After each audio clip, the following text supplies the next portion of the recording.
तो आज हम लोग कॉन्टिन्यूटी ऑफ ए फंक्शन में एक थ्योरम प्रूव करने वाले हैं। एंड थ्योरम के स्टेटमेंट में हमें बोला गया है let f such that close interval A comma b to codomain set of real number be continuous on close interval A comma b. Then f को हमें बाउंडेड शो करना होगा क्लोज इंटरवल ए कॉमा बी में। ठीक है, तो prove में first of all we have हमें गिवन है f such that domain close interval A comma b to set of real number is continuous. एक कॉन्टिन्यूअस फंक्शन है, continuous on close interval A comma b. ठीक है, तो यहां से show करना होगा एफ इज बाउंडेड। तो हम लोग मान लेते हैं इफ पॉसिबल, अगर पॉसिबल है, if possible let f be not bounded, not bounded on close interval A comma b. And यहां से हम कॉन्ट्रडिक्शन शो करेंगे एंड तब प्रूफ हो जाएगा f is bounded. Okay, so therefore हम बोल सकते हैं क्योंकि यहाँ पर एफ बाउंडेड नहीं है, मतलब कि यहाँ पर f of x such that x belongs in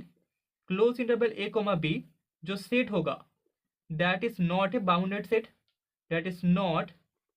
A bounded set in set of real numbers. Okay, so therefore हम बोल सकते हैं there exist a sequence, there exist a sequence x and sequence containing in close interval A comma b जिसके लिए modulus of f of x n sequence का किसी एक point का जो वैल्यू होगा, उसका जो फंक्शन का वैल्यू होगा, उसका मॉड्यूलस ग्रेटर देन एन हो जाएगा for n belongs in set of natural number. By the definition of sequence, यहाँ पर अगर सीक्वेंस बाउंडेड नहीं होता तो यहाँ पर सीक्वेंस के किसी एक पॉइंट में उसका फंक्शन का जो वैल्यू होगा उसका मॉड्यूलस एन के वैल्यू से ग्रेटर देन होगा for n belongs in set of natural number. Okay, इस प्रॉपर्टी को हमने पहले प्रूव किया है। सो यहाँ से हम बोल सकते हैं here x and sequence contains in closed interval a comma b and closed interval a comma b is a closed and bounded set, is a closed and bounded set in set of real number. Okay, so this imply यहाँ पर जो x and sequence होगा वो भी bounded sequence होगा in set of real number, that is a bounded sequence in set of real number. Okay, and this imply हम बोल सकते हैं by Bolzano-Weierstrass theorem, Bolzano-Weierstrass theorem, जिस थ्योरम को हमने रियल एनालिसिस में पहले प्रूव किया है। हम बोल सकते हैं देयर एग्जिस्ट एक कॉन्वर्जेंट सबसीक्वेंस, इस बाउंडेड सीक्वेंस के लिए यहाँ पर हमें एक कॉन्वर्जेंट सबसीक्वेंस मिलेगा, subsequence that is x of r N sequence, x are N sequence of x n sequence. ठीक है, तो अभी हम लोग मान लेंगे जो कॉन्वर्जेंट सबसीक्वेंस है एक्स आर एन वो पॉइंट सी में कॉन्वर्ज करता है। एंड यहाँ पर पॉइंट सी क्लोज इंटरवल ए कॉमा बी का एक पॉइंट है, as close interval A comma B is a closed set in set of real number. Okay, so since हमारे पास फंक्शन एफ एक कॉन्टिन्यूअस फंक्शन है, F is continuous on close interval A comma B, so therefore हम बोल सकते हैं F is also continuous, F continuous होगा, continuous at the point C since C belongs in close interval A comma B. C close interval A comma b का point है and यहाँ पर F A comma b में, close interval ए comma b में continuous था, सो यहाँ पर F point c में भी कॉन्टिन्यूअस होगा। सो दिस इम्प्लाई यहाँ पर function of x are n, इसका जो सीक्वेंस होगा वो कॉन्वर्ज करेगा एफ ऑफ सी में, फंक्शन ऑफ सी में। By the definition of continuity हमें F of x are N sequence converging to F of C मिल जाएगा। सो दिस इम्प्लाई यहाँ पर sequence F X are N is convergent sequence, is a convergent sequence. Okay, so now form modulus of f of x n greater than n, हम बोल सकते हैं for n belongs in set of natural number this imply हमें मिल जाएगा modulus of f of x n is greater than r n and that is greater than equals to n for n belongs in set of natural number and this imply यहाँ पर modulus of f of x are n इसका value greater than होगा n से for n belongs in set of natural number and this imply by the definition of bounded sequence हम बोल सकते हैं यहाँ पर जो sequence f of x are n होगा वो अनबाउंडेड हो जाएगा is an unbounded sequence in set of real number जो कि एक कॉन्ट्राडिक्शन है thus we arrive at a contradiction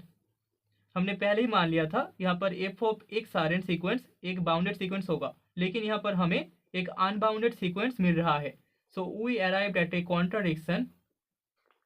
and इसके लिए हम बोल सकते हैं hence our assumption is false तो यहाँ पर एफ बाउंडेड होगा is a bounded function on close interval a, b and that is the theorem. तो अभी हम लोग एक इंपॉर्टेंट क्वेश्चन सॉल्व करने वाले हैं एंड क्वेश्चन में हमें बोला गया है f such that R to R be a function such that f of x plus y equals to F of x plus f of y for all x and y belongs in set of real number and f यहाँ पर हमारे पास continuous है at x equals to 0 point तो यहाँ से हमें show करना होगा f is a continuous function on this set of real number तो सोल्यूशन में हमें जो गिवन है उसको हम लिख लेंगे so we have f is a function such that r to r is a function and यहाँ पर कंडीशन है f of x plus y is equals to f of x plus f of y for all x and y belongs in set of real number and f is continuous function f continuous होगा continuous at the point x equals to 0 ठीक है तो यहाँ पर हम लोग f of x plus y equals to F of x plus f of y for all x and y belongs in set of real number इसको डिसिम्प्लाई लिख सकते हैं f of 0 plus 0 is equals to F of 0 plus f of 0 and this imply f of 0 is equals to 2 into f of 0 and this imply f of 0 equals to हमें 0 मिलेगा ठीक है तो यहाँ पर एफ ऑफ 0 इक्वल्स टू 0 हमारा पहला condition है now also f is a continuous function at x equals to 0 point तो यहाँ से हम बोल सकते हैं this imply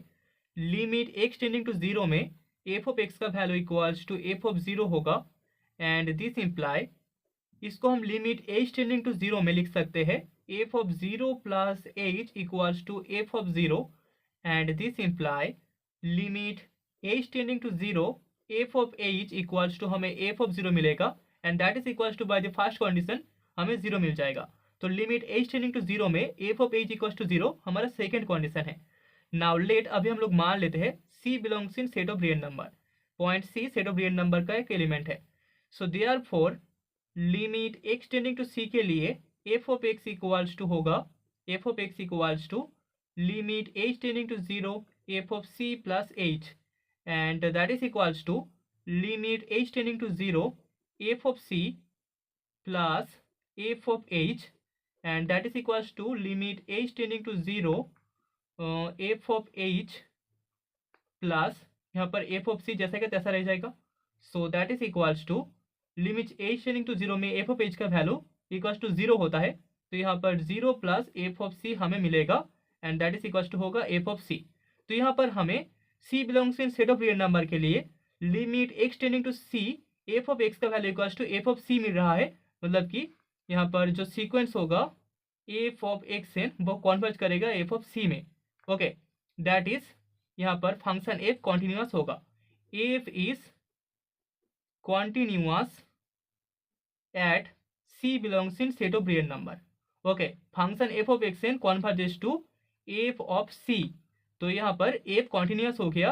c belongs in set of real number में तो यहाँ से हम लोग बोल सकते हैं since point c is an arbitrary point on set of real number so hence यहाँ पर जो फंक्शन होगा एफ वो कॉन्टिन्यूस होगा सेट ऑफ रियल नंबर में। F is continuous on set of real number and that is the result.